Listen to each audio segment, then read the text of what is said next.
All games ask a question. The question this game asks is, how can we create the best story? Best is, of course, subjective. So that leads to further questions like, what does it mean to tell the best story? This is the Devil's Dandy Dogs. Folly and DG lead the way. New RPG systems every day. Dice roll, quick adventure calls. Walking through tabletops, golden halls. Masters of pen and paper. RPGs of every flavor. Talking about different creators. The choice of games is never greater. Come with us to games they run through. New, old, and interesting. Thank you all for listening. Welcome in, everybody. Masters of Pen and Paper, episode 39. You got me here, DG, co-hosting the show as usual with my main man. Finny, how's it going, everyone? How are we doing? We got I know I say it a lot, but this one specifically, I literally never heard of this one at all before. And we got a pretty interesting one here in The Devil's Dandy Dogs, which not only is fun to say, but is a very colorful book. There is a lot going on, even just on the artwork of this. It pops, right? Like, I like the artwork. Yeah, in I this like one. it. Yeah, I also like the absolutely. fact that it says dandy in it. Dandy. People don't get use used the very word dandy Yeah. nearly enough. And I feel, exactly. Finny, this is our opportunity to bring it back. You know what I'm saying? Like we bring the word dandy back in, and we got ourselves a ball game, if you know what I mean. We're going to have a dandy good time. We're going to have a dandy good time listening to episode 39. The Devil's Dandy Dogs is a tabletop RPG that is story focused. Yeah. And I mean, and it's not unlike a lot of the other ones that we've been talking about, but this one is, mentions it quite a few times through the book, that like the story is paramount. And even from the intro, it's clear, which came directly out of the book, like this one is designed to tell the quote unquote, the best story. You know what I'm saying? And the author does not hesitate to let you know that. No. The author, who is also a author, an author, right? like an author writing actual books. Yeah, absolutely. Speaking of the author, this is written by one Shanna Germain. An award-winning writer and co-founder of Monte Games. Now, I don't think we've actually touched on Monte Cook Games before. This is the first. But they run like the Cypher system, if you've heard of that. That's a pretty big system, right? I don't think we haven't done anything Cypher. This is all kind of breaking new ground, which is kind of nice. Cypher system is on the list. It's a very, very long list, but it is in there somewhere. Yep. I just have to, get through all these other things, and we'll get there. Don't worry. We'll get there. Yeah, we'll talk about it. They are also known for a little game called Numenera. Sorry. Okay, Numenera. And that's a pretty big one. Okay. Again, it is on the list. Don't worry. We That will one's get coming there. too. You fanboys screaming at your earphones. Anyways, I can't get too deep into her writings because they're for mature audiences only. They're for adult ears, and we have some youngins who listen to the show, so we gotta watch that. Yeah. If you're interested, you can definitely do a Google foo on her and find some stories of hers. But she appears to have started putting pen to paper around 2005 with either short stories or poetry. I can't tell which. There's not a lot on her background here. Right. But in 2023, The Devil's Dandy Dogs was released by Monte Cook Games. Okay. And that's all I got on it. Sorry. It's a light history. There's stuff there, but it's a little bit on the lighter side. And that's okay. There's nothing wrong with that.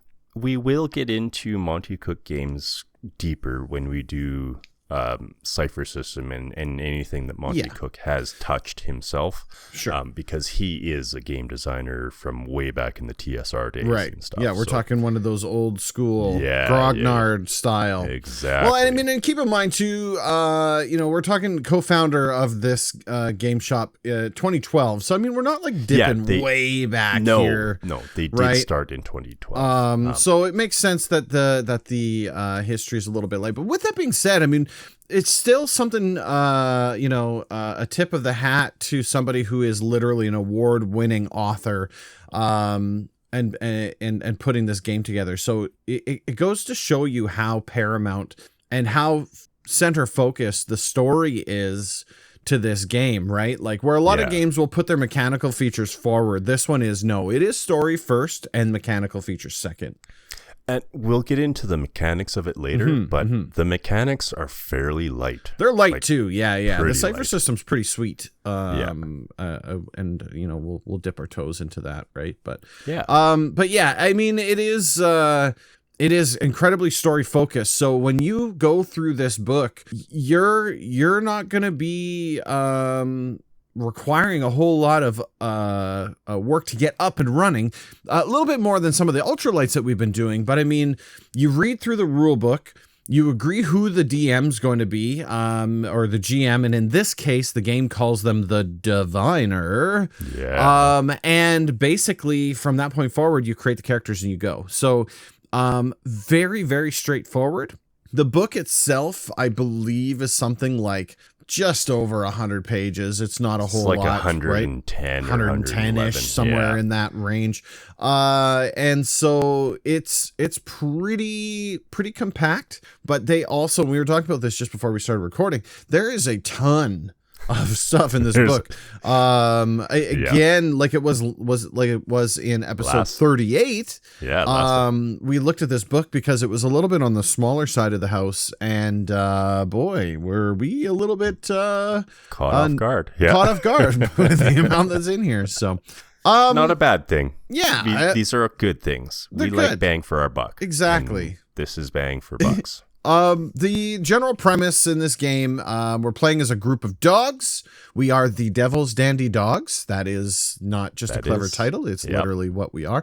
The dog's purpose is to go out and bring back souls and the stories of collecting those souls, etc. Yeah. It's purposely.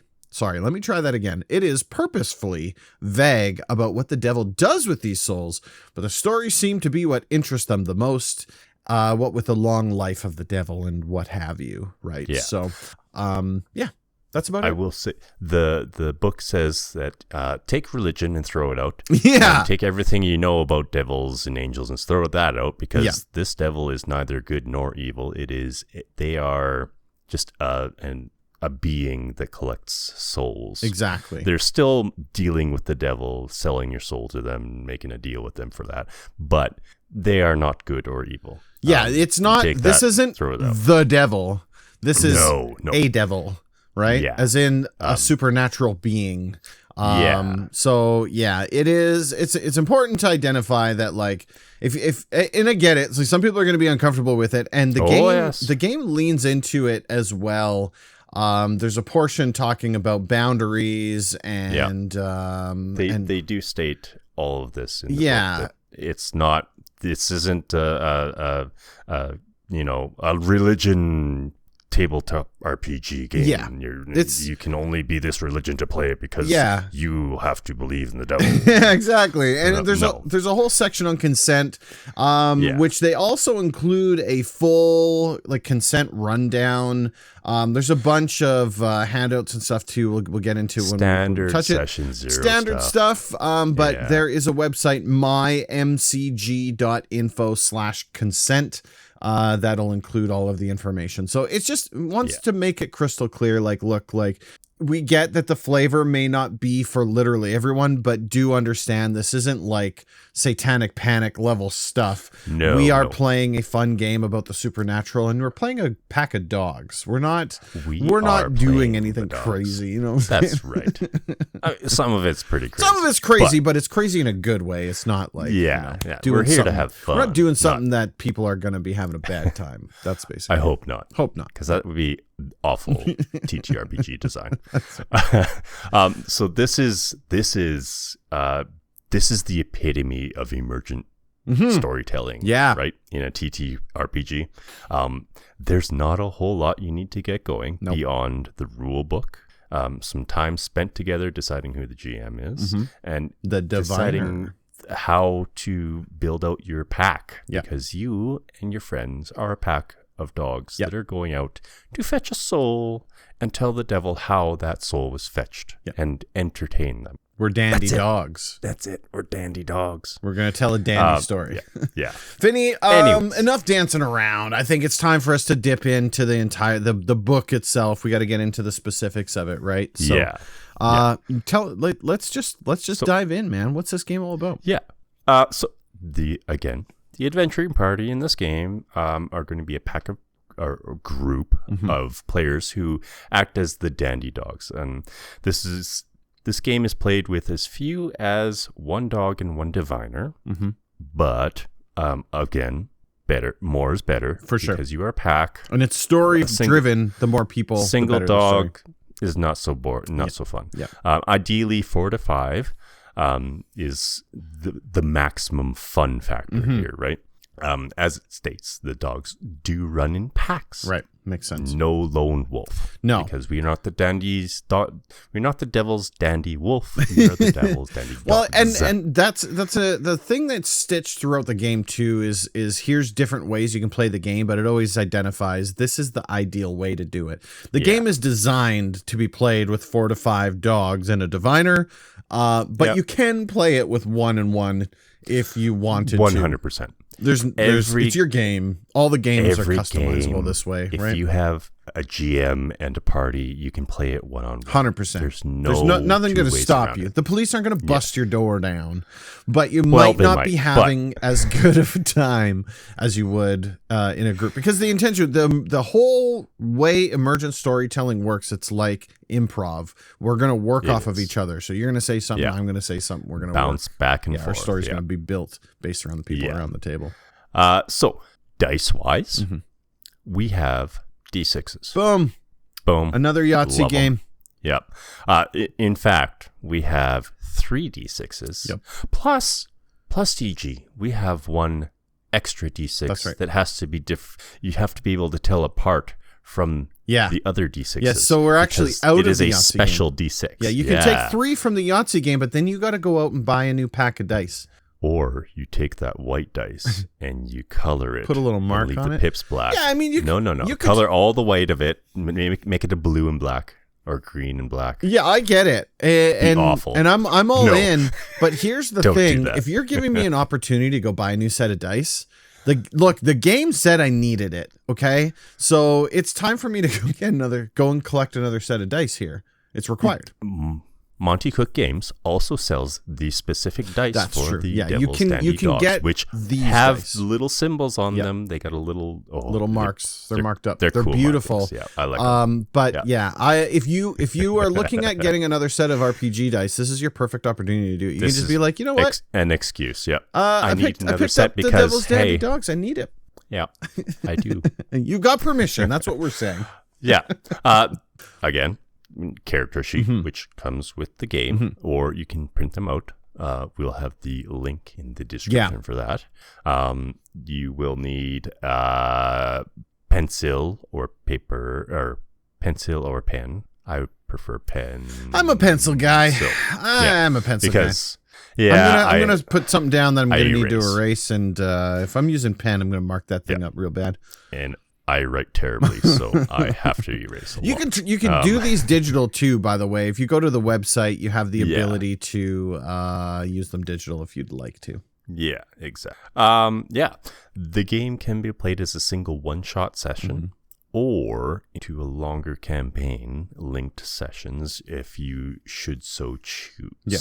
Now, DG and I were just discussing this beforehand. Yep. Yes, it is sort of put forward as a campaign style game, but that does not mean you can't play a single session of it and have fun with it. It could be one of those things you just pull down off the shelf. D&D is getting a little heavy. Pull it down. Yeah, play a game of this. It's relaxing. It's a little bit heavier, I think, than some in that regard. You have that ability, but the game, from what I was reading, the game is very intended to be run long form. Because of all the extra, there's a lot of things that you cut out when you're using it as a one shot. But kudos to the book in that regard. They do identify in those spaces. If you're running a one shot, don't do this, don't do this, don't do this, set this, do this, do that. Exactly. So it's not that you have to run it as a campaign, but the author was definitely intending it to be done as such, in my opinion. Well, yeah, because the longer that the game is played, the more 100% they have to play. Yeah, don't get me wrong. It's not that it's necessarily a bad thing. It's just no. It's when I reach for a book like this, I like it to be like some of the other games we had just done, where you're able to essentially pull it down off the shelf. And we do a one shot with it in that moment, right? This one requires a little bit more preparation in order to get you up and running, right? The players would need to read this book in its entirety. You wouldn't be able to kind of work your way through it, especially as we get into the character creation, which is coming a little bit later. Yeah. Oh, right now, let's get into it. You know what? To heck with it. Yeah, it is what it is. I mean, the details of the character creation we're going to jump into a little bit later, but yeah. So the character creation is recommended to be done as a group, to help enhance the strength and togetherness of the pack, right? So everybody goes over the options, and we'll get to there, but the gameplay itself is centered around the story that the dogs tell of retrieving the soul for the devil. Now, you heard that right. The story that the dogs tell of retrieving the soul. You have already retrieved the soul. We're just telling the story now. You have succeeded. We are telling the devil about this, how it happened, right? And that's what I really like. Yeah, about it's a bit like we're what is it? Different shows that are like Princess Bride is the one that comes to mind, right? Yeah. We're reading a book about something that's already happened, and we're finding out as we go along the way, kind of thing, right? Kind of like Memento. Yeah, right? yeah. Makes more sense in back for sure. So we do have 4 beats, they call them. These are like chapters or parts or scenes, progression or of the game, of the game. Yep. Yeah. And these are Hearth and Home, Deal with the Devil, Fun and Games, Dark Night of the Soul. Now, we will get into those in detail later on, because we got a bunch of stuff to get through before we even get close to doing it. We'll pin that one just temporarily along with the character creation. There's a lot going on there. Exactly. So all throughout the game, the diviner is going to deal cards on a tarot. I don't know how to say. Yeah. I don't know how to say that. No, you're right. Word. It's tarot. Tarot would be incorrect. I don't want you to hex me. Please don't. So they on a tarot style spread called the Soul's Arrow, and it will give guidance and inspiration to the collaborative world building that is going on, to guide the narrative and present the pack with the challenges and opportunities of this soul fetch that you have completed already. Think of it as kind of like an oracle for the game. Yeah. Sort of. Yeah. It basically lays out the story progression of how it's going. It's helping the diviner here's your mark, with pieces. Here's all this stuff. The game has no hard locked setting. That's right. We're free to make our own kind of adventures, and that makes sense. So if we want to do so we're talking supernatural beings, right? You're the devil's dandy dogs. You're not actual dogs. You are spiritual, shadowy, spiritual, doggy looking things. Weird things.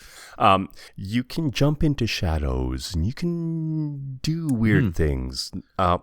So we have at our fingertips the entire multiverse, time travel, horror, sci-fi, comedy, whatever you feel the flavor of the game should be at that session, boom. Do it. And that's really cool because the different people around the table are going to have different kinds of things that they're going to want to work with.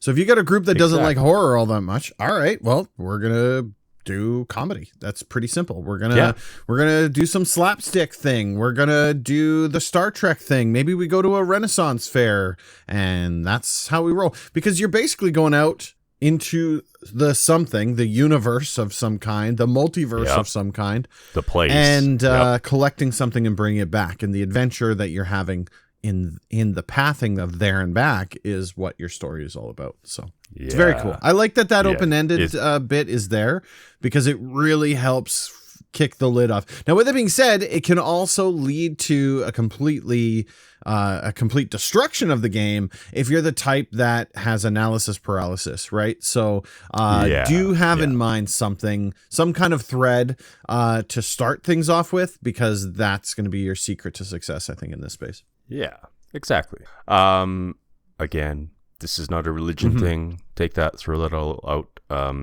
It does deal with magic, devils, capital D, not capital V. Stuff like that. It's a game. Yeah. It's a game. It's just a game, guys. For sure. Leave your crosses and pitchforks at home.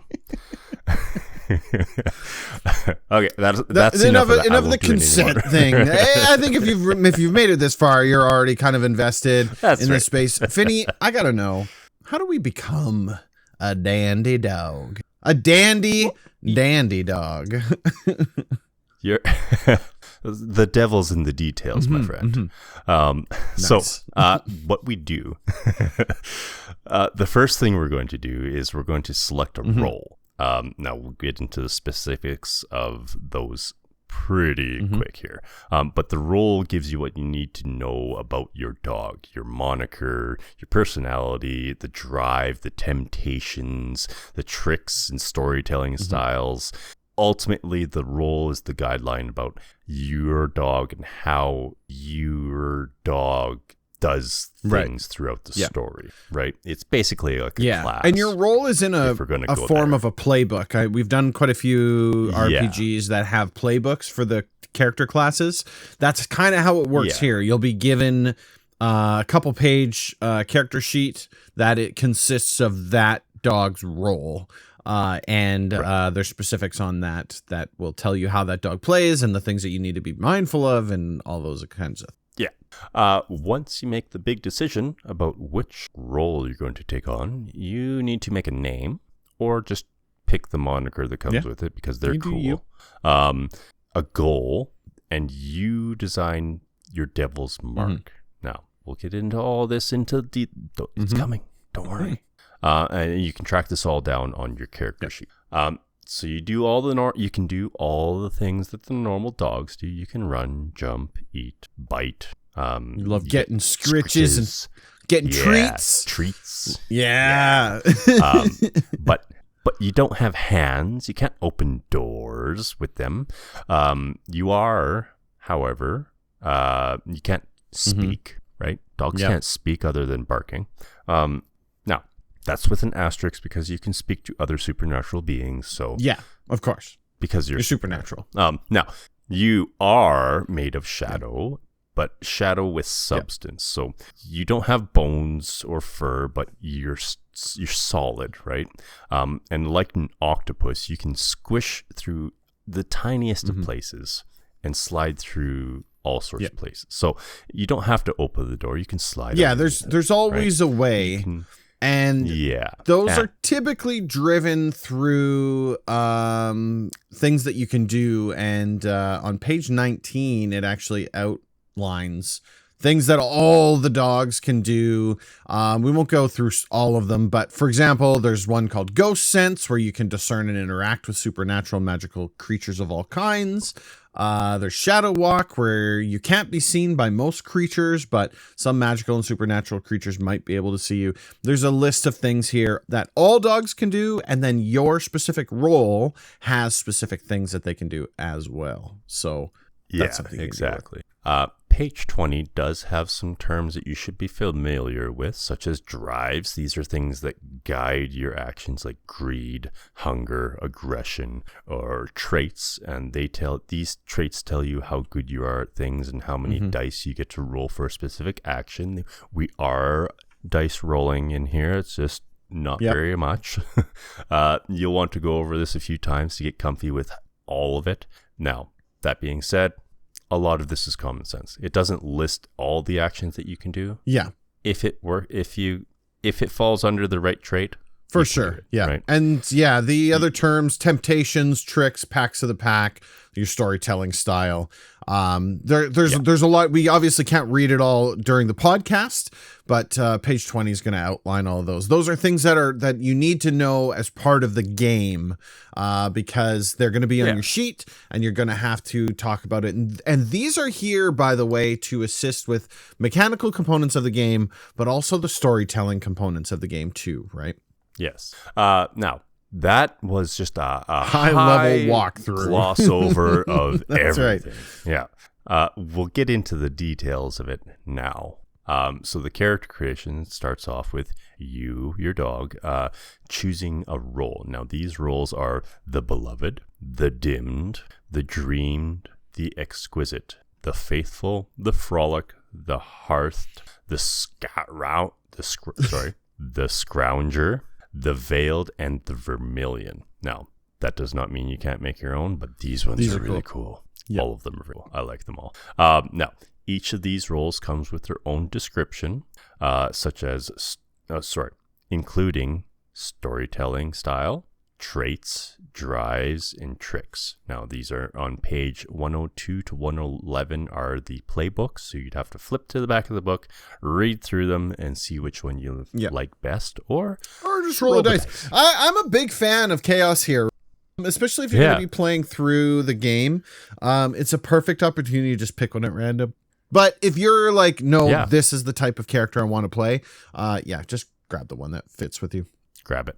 Ta-da. Now, I will say that the author, Shannon, says only one of each dog in the pack. You can't have 2 of the faithful. You can't have 4 of the vermilion. It would make for a pretty lame story if all of you are the aggressive one and all you're doing is running through and killing stuff, right? Exactly. If every dog is adding the same thing to the story, it's not fun anymore. Right? Yeah, soup with one ingredient's not very tasty. Exactly. That's water. For example, let's take the Vermillion, for example. This is the game's attack dog.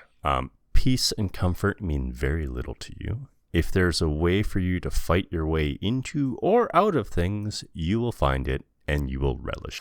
Your story style is aggressive, so pushing your way into the story to correct those who get it wrong. So think Raphael from the Ninja Turtles, right? You're brash. You know that. Yeah, you're just doing stuff. Down with the leader. Your tricks, I can take care of this with pure force. There you go. I got this. You guys stand back. Exactly. I got this. Your tricks are the better to eat you with, where you gain an additional head. You're Cerberus now. And each one can do something different. Yeah. You're 2-headed Cerberus. Yeah. So you can do something different with each head, like attack 2 different creatures, or attack 1 creature twice, or look 2 ways at once, or carry 2 items in your mouth, etc., etc. If you can think with 2 heads, nailed it. You got it. You also have What Dreams May Come, where you can look into the eyes of a nearby creature and cause them to hallucinate. Ooh, spooky. I like that. Your drive is aggression, obviously. And your traits are best in dog, very good in devil, and good in dandy. Now, we will go over what all that means quick here, because That's confusing. And I mean, and we're also, again, we're glossing over some of the game mechanics that we'll get into. So it's just, this is the easiest way to explain it. Don't worry, it'll all make sense. Exactly. I mean, as you can tell, right, the roles themselves vary not only in their mechanical components, but how you interact with the story too, right? So it's not just that the role tells you you're an attacker. The role tells you you're an attacker and you're an aggressive type attacker that has the ability to do these things, right? And so all of those things stack in order to change the way that the story plays out. It's just really, really cool. And it tells you how your dog tells the story. You tell it aggressively. Like, then I jumped in there and I took that guy down, right? Like, yeah, it is. And that's wrong. This is what actually happened. Because you're constantly interrupting and correcting and all those things. So it's just, it's cool because it's literally as it's titled. It is a role, right? Your character is, you're playing a role. And so you kind of get into character at using those abilities, which I thought that was a really cool thing. Yeah. So let's talk about what those other things that were mentioned, dog traits and whatnot. So each dog has 3 traits. We have devil, dandy, and dog. Makes sense. Wonder where that came from. So the devil is how good you are at supernatural and magic stuff.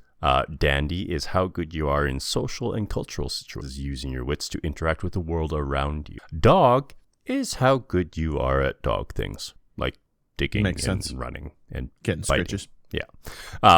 So every dog is best in one thing, very good in another, and good in the other thing. That's right. There's only 3 stats here, and there's only three categories of it. Choices. Yeah.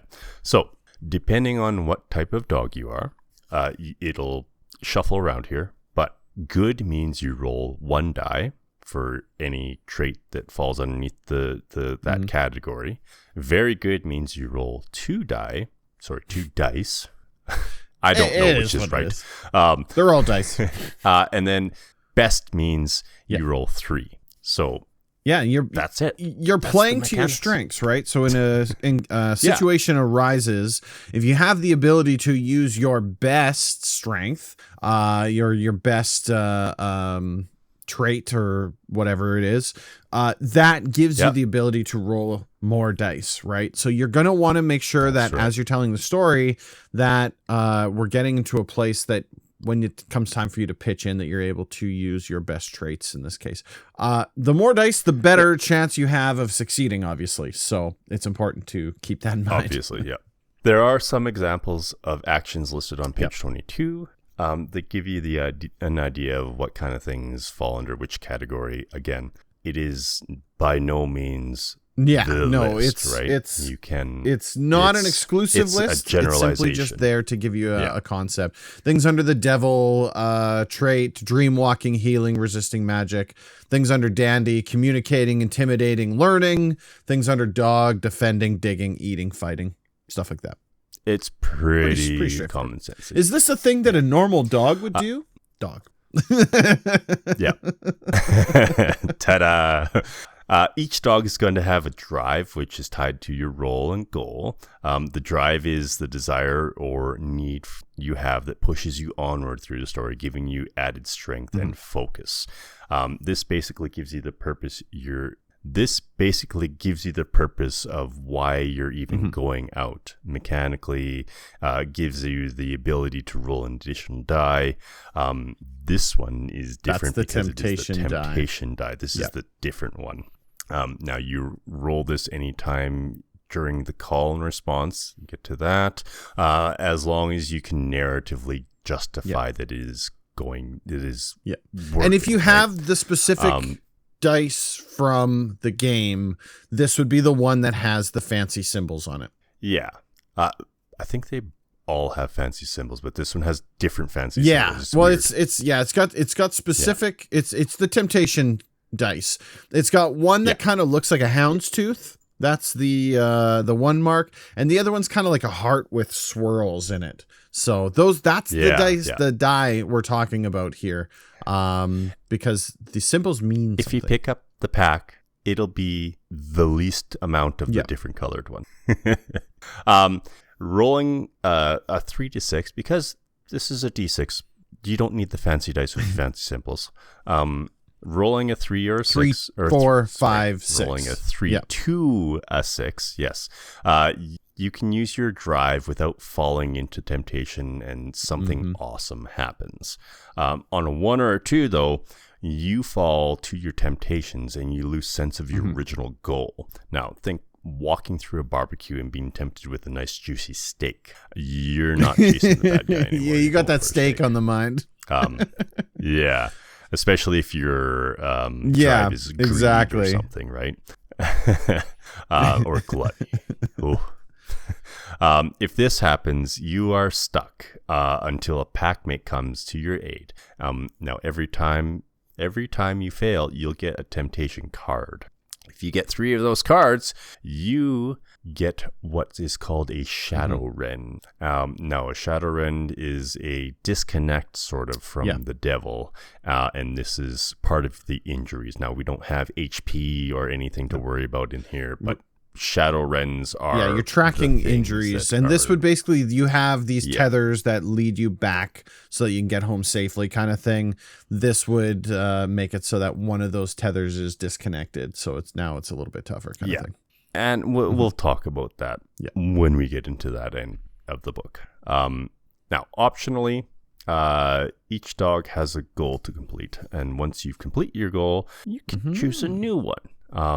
It's likely to align with your drive, your role, or both, and you might not have one when you start, but you'll find one. It'll come as you play, because it's character growth. And it's immersive, emerging storytelling, right? So you may not realize what your goal is until you actually get going. So don't worry, don't fret about that too much. But check page 28 out, and that will lead you to some example goals you'll want to take a look at. Yeah. Goals do require 3 steps to complete. You start at 1 as soon as you decide on the goal, and advance each time you can combine 3 memory shards into a complete memory. Without getting into too deep into this one, this is used with the drive to make the bulk of the game. This is where we're going to try to add in addition to the story, right? You earn memory shards by telling a successful story of retrieving a soul, and you can use these shards to either progress your goal or mend a shadow tear. The rend. Or get rid of a shadow rend, and other things like that. Think of them as progress markers that you can spend while you're getting to keep the game going. Page 32 gives a list of potential names for your dandy dog, though you are welcome to make up as you want, or just stick with the moniker that Rover's a solid name. Never fails. Yes. I'm Abraxas is in there, I believe. Same with Orion or something. There's some good ones in there, like some solid names in there. Lastly, the player gets to design and pick the devil's mark. Now, this mark is where the devil touched you to seal the pact you made with them. It's typically on the chest or the forehead, but it also takes on different forms, such as heterochromia. That's two different eye colors, a smoky color, or other unusual markings. Now, these marks are typically tied to your role in some way, but they don't have to be. It's just flavor. They can be as simple or complicated as you like. If you're somebody that's like, I don't really know, give them a smoky collar, move on with your life. You know what I'm saying? Like, you do you. It's completely up to you. There's no pros or cons for really going all out here. Now, that's about it for making a devil dandy dog. We got a character. We're ready to rock and roll. Now we got to talk about the game itself. We can actually now it's time to talk about the game. Again, spoiler alert. No, there's not a lot of mechanics here, but there is quite a bit of them. Yeah, so, it's one of those games thing. where there's a lot of stuff going on under the hood, but the vast majority of the rules are offset by if it makes sense for the story, it happens, right? So the rules are there, but the story takes precedent. So do keep that in mind at all times. Yeah. So first off, we have the game broken up into 4 sections of play. So Hearth and Home, as we covered before. This is where the dogs have just finished successfully fetching a soul, and the devil is about to ask them to tell their story of the experience. Now, this frames the story. This is the present. We are here and now. Everything in the story is in the past tense, not in the present tense.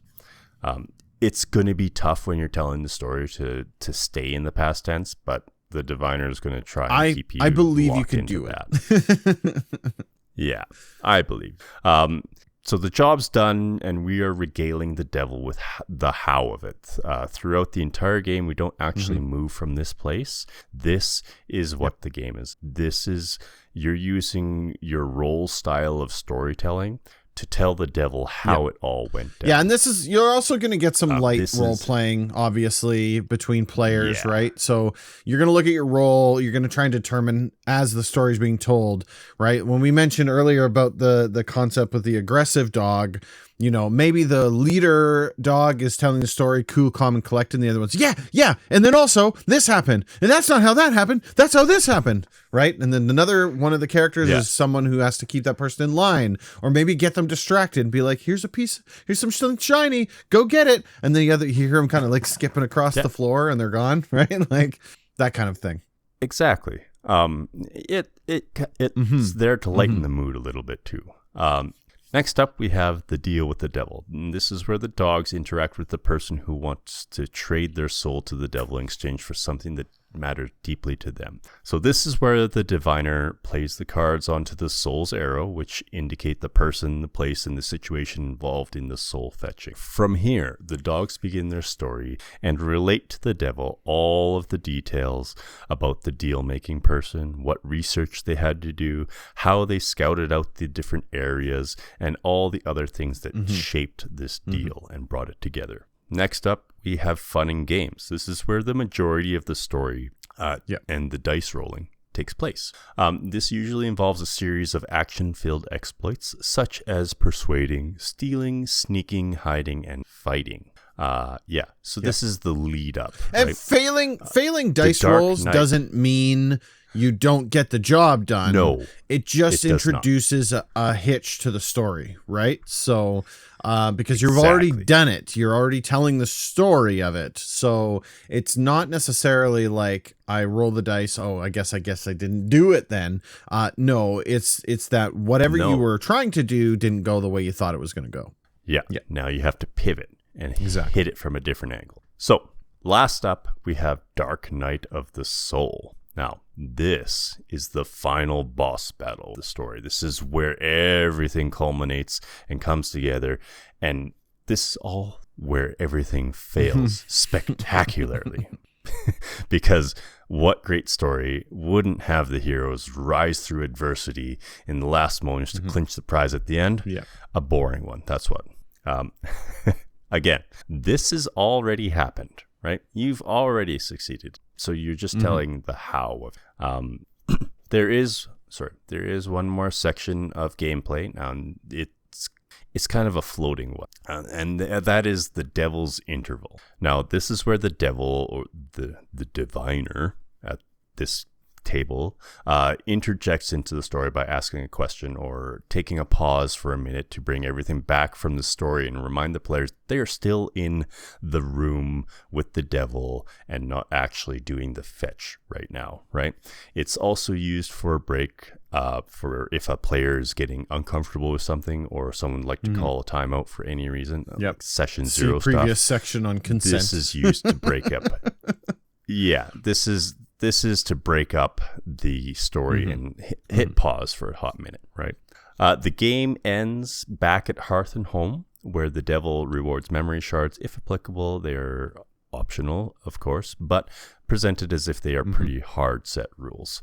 The devil can also take this time to tell the dogs about their next mark if this is a campaign style game for you. That's kind of the gist of like the how the game works, right? We skipped over a lot of the very specifics, right? The action section, there's a lot going on in that regard, and we'll talk about that very briefly coming up here. But just to give you an understanding, right? There's a heavy emphasis on the creation of the character. There's a heavy emphasis on how do we keep the story going, and then just a little bit on here's the mechanicals of the game, right? And that's where the focal point of the game is. The game wants you to tell the story. The game is designed to help push the narrative forward, and the mechanical pieces are simply just there to help do exactly that. Exactly. It's the mechanical pieces are in there to create the exciting bits. Because if you succeeded at everything, it wouldn't be a very exciting story. So with the temptation die that we had talked about earlier, when you roll this die, you have to use it immediately. Now this game is a dice pool game. It's not a roll on a thing and succeed or not, right? It is, you have a dice pool that you draw out of, and we're aiming for high numbers, right? Like that's the gist of it. And even in the standard dice rolls too, the 6 is the one that you're going to want to get your hands on, right? The thing with the temptation dice that's kind of interesting is that it's simply just there to add spice to the story itself. I set out to do this, but along the pathway to do this, I got distracted by that, and then you make your temptation roll, and you either continued over towards this or you veered over towards that, right? That's essentially how that works. And if you veered over towards that, you're now getting a card, and all of these other things are happening, which is now going to help expand what happened. And it's also going to help lead into the story and allow the other players to also riff off of that. When that person got tempted over there, I was the one who ran over and saved them from it. And I did this, and this, right? That's standard dice rolls in the game are pretty close to the exact same thing, except where the temptation dice is a success on a 3, 4, 5, and 6, the standard dice rolls are a success on a 2, 3, 4, 5, and 6. However, it can only fail on a 1. However, 6 is the only time that you get something interesting, because 2 to 5 is like you did what you wanted to do, it just wasn't very interesting. Did what you did. 6 is like you did something really epic, like you did it, but you did it like really awesome. And then 1 is the exact opposite of that, where you completely you bungled it, right? You failed it completely in a really spectacular way. And again, the devil laughs with delight and excitedly waits to hear the story. And that's what I was saying earlier. It's not like when you fail, it's over, because you've succeeded. You're here already telling the story. You failed so big that, like, again, from a slapstick point of view, right? Something crazy happened, and you've made a kind of a bit of a joke, mockery out of this kind of thing. So it's not that you fail. It's that this thing created an event that was actually worthwhile. So in the case of the normal dice rolls, the 6s and the 1s are actually where you see the large pivotal moments of the story, with the 2 to 5 being we did it. It was fine. It happens. I will say that if you roll 3d6 for your regular rolls, you get to choose which dice to use, which number for this specific action, but you don't re-roll for whatever the next action is. You have to choose from your pool until you run out. You don't re-roll. You just keep choosing from your pool until you are out of dice, and then it moves. Story moves, which is to the next interesting, player, but it is also adding another layer to it as well. So there's going to be a time where you're going to fail. You're going to you have the ability to choose that to a certain degree, right? Yeah.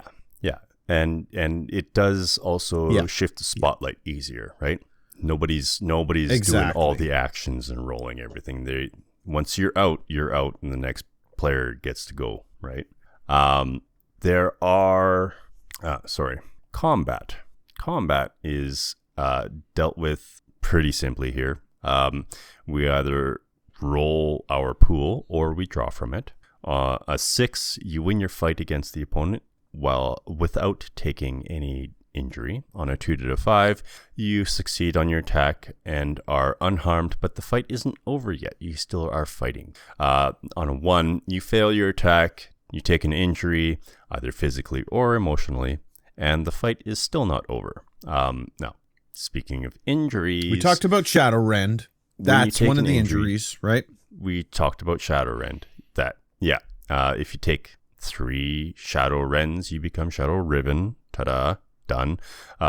Mechanically speaking, we roll 1 less die for every trait roll we do, but only roll down to 1. You can never skip a 0. roll. So your good trait is still stays at 1. It never. Yeah, but your very good 0. now is dropped to 1. And your best is 2. Exactly. Yeah. Ta-da. We also have something called Fate's Folly and Devil's Door. Fate's Folly is where 3 ones are used by the players in a single scene. The diviner plays a card on the Fate's Folly space in the Soul's Arrow to see what happens. This is when they are used, not rolled. So they have to be used in that scene. This also includes temptation die. The Devil's Door is when 3 6s are used by the players in a single scene. The devil appears in the scene to help with the fetch. The diviner plays a card on the Devil's Door space on the Soul's Arrow to see what happens. Again, this is when they are used and not when they are just rolled. Also includes the concept here being is you're still in control of the story. It's not that this is happening at random. So you can choose to break those 1s or 6s up with a 2 or a 3 or a 4 kind of thing. And then because once you've rolled them, whatever order you want them to be in at your discretion. Yeah, exactly. Finally, we come to the part of the book that is relevant to the diviner. This is mostly your standard stuff, your standard GM stuff. But there are a couple things that stood out to me when I read it, specifically the invite co-creation. So this is when you describe a scene as the players, or ask the players what details they see when they come upon the building. So you see a library up ahead. It's a large stone building. What are the things about it that stand out? The players help create and flesh out the world they are in. Now, this is also done throughout the whole game.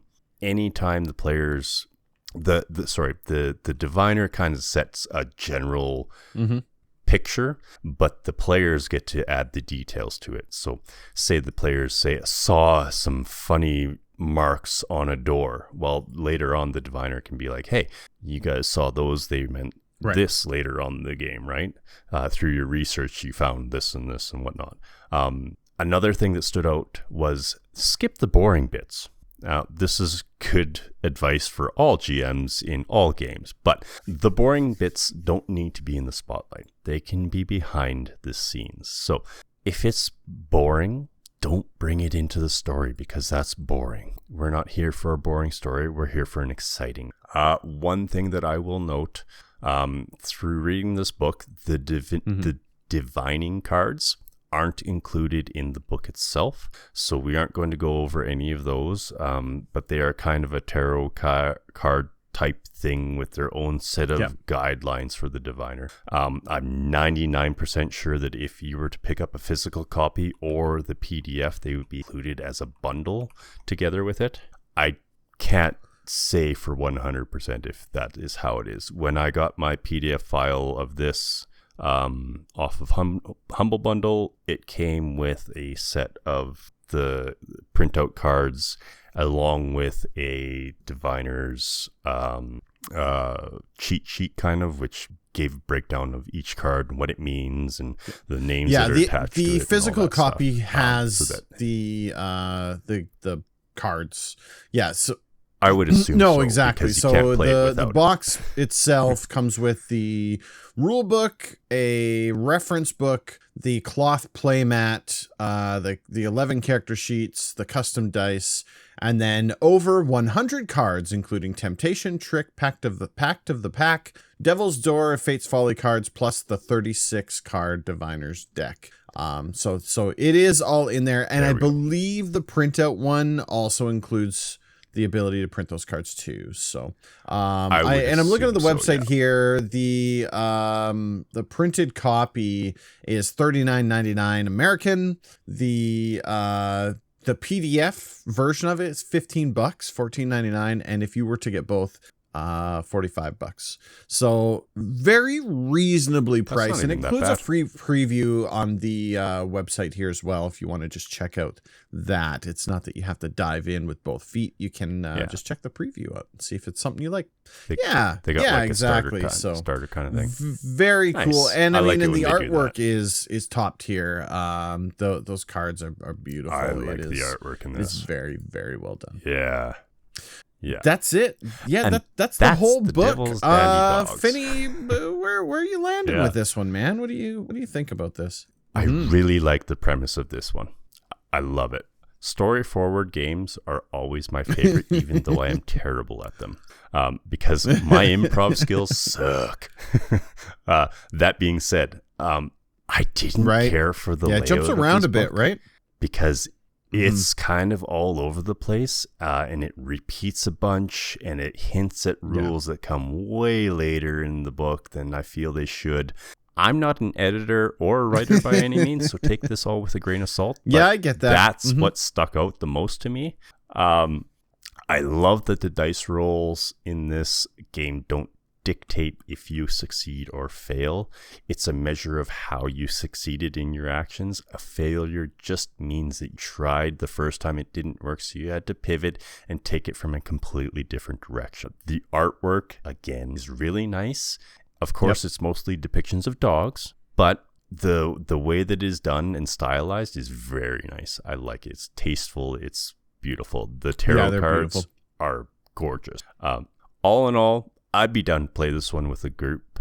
Even if it's their first time playing a TTRPG, this is one of those that's pretty easy to step into and be a great gateway into the more intense games. It would give them a good foundation of role-playing and storytelling, and just elevate the next game that they're going to go play. How about you? This one's interesting, right? The concept of the game is really cool. I agree with you with the dice and the success fail. Like, I like the idea that we're telling the story rather than playing the game and telling the story kind of thing. I don't know. I kind of find it, I think this one would be really tough to just pick up and play, right? And I mentioned a bit while we were talking about the game itself, but the ability to do the long form campaigns is in the book. I really feel like the intention here was to run this one as a long form campaign. And usually when I grab these small books, I kind of one and done them, right? Like, these games fit in between my Dungeons and Dragons sessions. And they're for nights when, not everybody shows up. So it's like, what are we going to do? We'll grab this one and we'll play it. There's nothing like, it's not that it's a bad game or anything. I think it's a perfectly fine game. I don't think it would be my first pick, right? A lot of the ones that we ran through in the last 10 episodes here or so, I think I would be reaching for those before I grabbed this one.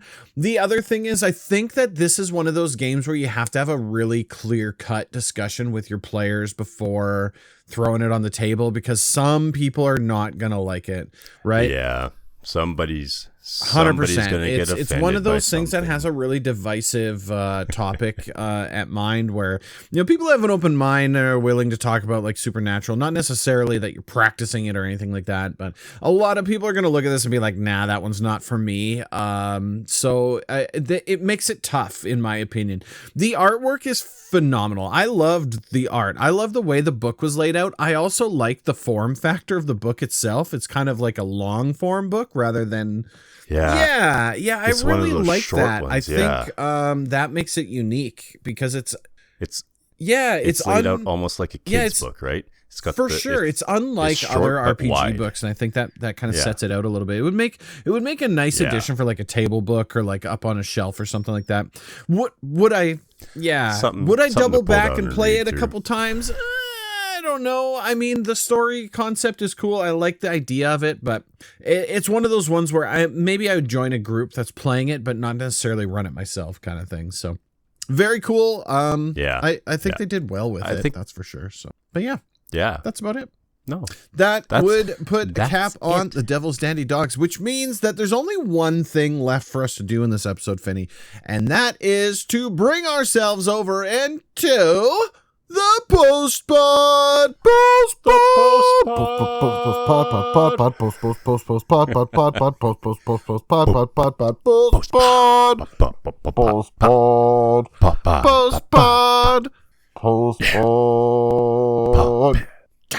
Postpod. That one went a little bit longer, but I was digging the whole like Yeah. thing. We're getting funky with it. We were Finney. getting Finney, into something there. I chucked the postpod And in then here. we I don't know lost if you it. had a chance to look at it. I snuck it in. You did. At the end, and I haven't. this one made me Yeah. laugh a little bit. By the way, the postpods, we created a big list of questions, and we just kind of grab one and chuck it at the end of the episode just to kind of keep each other on our toes. Yeah. Send if you But have postpod please send questions, us we one, will bump that because- one to the top. You just let us know. Yeah. Comments and Please. email. Yeah, it'll tell be you the where to first send on at the list. moment here. Finney, have you ever given a character a voice that you instantly regretted when, like, mid-session? Like, you started playing, you were like, yeah, this character's gonna have this voice, and then like a session or two in, you're like, I hate this a lot. Maybe. Maybe. Because my new character for your campaign had a voice on some, on the last session that Okay, I there you might go. stick with, or I might not, because it's a voice. We're gonna have to talk about inspiration being granted for staying in character. I think because it's tough. I like it because 100%. it's a completely different Yeah. voice from what I am, right? And that's why it would be Sure. very hard for me to keep it. But that being said, it would definitely Absolutely. differentiate my character a little bit. I I'm love it. thinking I'm going to stick with it because I'm a big fan. I'm gonna I try. don't know. How about I you? instantly regretted. I don't know. I'm the guy that throws a lot of voices onto my characters quite a bit. When I saw this question, I immediately thought of the one of the guys, the Jeremy that plays D&D with us, who created a character named Vic, who was this gnome artificer who like was in a lab accident. There was an explosion and it made his voice talk really gravelly, and he was talking like this the whole time. But by like I think episode 2, he had blown his voice out, creating that gravelly voice. So he kind of dumped it. And I think for me, that's oftentimes what ends up happening, right? I like voices. I think that they throw flavor. I don't know if I would give my main character a voice. And the reason for is it's nice to throw them to NPCs that you're going to kind of play and then dump. To have a character 150 episodes in, doing a voice, it better be something that you can do on the long tour. Yeah, I don't know if I would say I instantly regretted any of them, but I definitely have dropped off the voice of them after a while, just because it's a bit of a pain. And our group isn't really one that leans too heavy into the RP side of the house, so there hasn't really been a whole lot of effort to try and keep it, I guess, either. Yeah, our group isn't a high production kind of thing. I do tend to try to switch off how I speak. That for helps sure a lot rather than voices. But I mean, I understand the premises. I do appreciate anybody that is doing voices. It's tough. It's tough, man. That is extra. If you, the listener, if you have a character that you've given a voice to that you were like, this isn't going to fly, put it in the comments and let us know in the emails. Send it our way. Let us know. We'll talk about it on an episode. I think that'd be a lot of fun. Well, Finney, that's going to put a cap on episode 39. Everybody, thank you so much. I want to just thank each and every one of you for choosing this episode to listen to, whether you streamed it, downloaded it, or found it, however it was. We appreciate that you chose us to listen to your tabletop RPG information. We release these podcasts every 2 weeks, and you can find them over on the standard places like Spotify, Apple Music, and on YouTube. And the address for YouTube is at youtube.com/@DadGamingOnline. That's the same address you can find our Sunday night Dungeons and Dragons games, where we play at 9 o'clock Mountain Standard Time, and we also stream that on Twitch at twitch.tv/DGOnline. We do have a email address that you can send us any questions, comments, Pictures of concerns, anything. Dice. Yeah. Dice. Pictures of dice or dice towers. I do appreciate a good dice tower. That email address is mastersofpenandpaper@gmail.com. All letters, no symbols. We do have a Discord server that is poppin' for That's right. a small Come fee on of over. nothing. You can join Talk our about the server games. and chit chat with us. There will be a link to the server in the description below. Pop in, chat with us. It's the best place to get in touch with DG and I. Short of if you know us in real life. That's right. Exactly. Please don't. That's it. That's all. Episode 39 is now officially in the bag. Episode 40 is the next one, which means it is going to be another behind the screen. So make sure to look out for that in 2 weeks' time. We're going to be talking about some fun stuff. Make sure to tune in for that. And until then, we'll see you next time. Keep rolling those dice. Take care, everyone.